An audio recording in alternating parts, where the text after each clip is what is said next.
Γεια σας παιδιά. Σήμερα κάνω ένα μικρό vlog. Να σας πω, δεν είχα τι να κάνω. Θα πάω με το μαγκαζίνο μόνο. Και εδώ είχε ένα σκυλί τεράστιο και όρθα από αυτό το δρόμο και δεν ξέρω τώρα έφυγε. Εντάξει.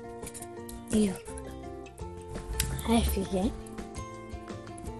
Αλλά νομίζω να μην έχει πάει από εκεί επειδή θα γίνει λίγο δύσκολο.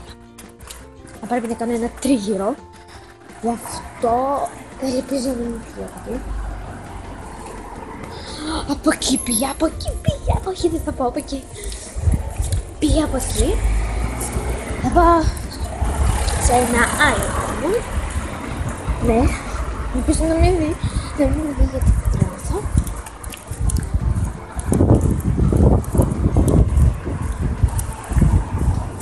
Είναι πρώτη φορά κάνω βίντεο vlog και όλοι οι άνθρωποι με βλέπουν σαν τρέλη. Τέλος πάντων, αν δεν με ακούτε καλά, γιατί μιλάω σιγά, επειδή να μην με ακούσει το σκυλί, τώρα θα δείτε τι τεράστιο είναι. Να σου πω.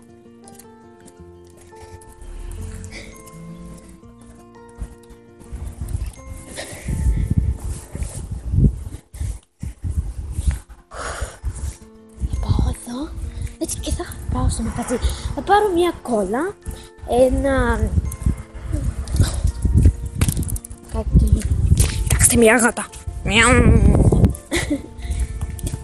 Ένα ρολό και κάτι γλυκό.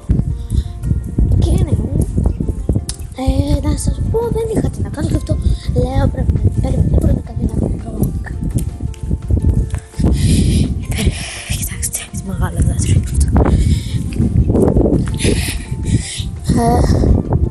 Πρέπει να μην είναι εδώ γιατί θα τρελαθώ.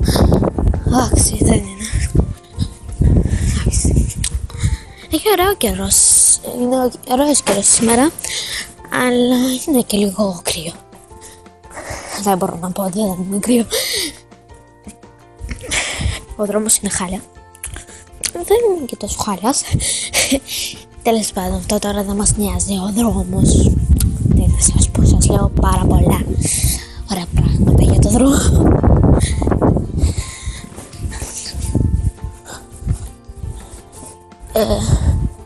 Το σκυλί ήταν εκεί.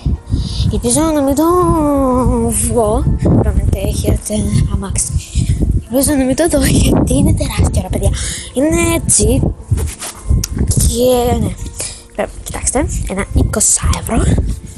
Ένα 20€. Αυτά νομίζω δεν είναι από τα καινούργια. Τα καινούργια είναι κάτι... είναι άλλα. Τα καινούργια τώρα πάω στο μαγαζί. Στο μαγαζί ελπίζω ότι δεν θα με αφήσουν να τη λάβουν. Θα το πούμε σε λίγο.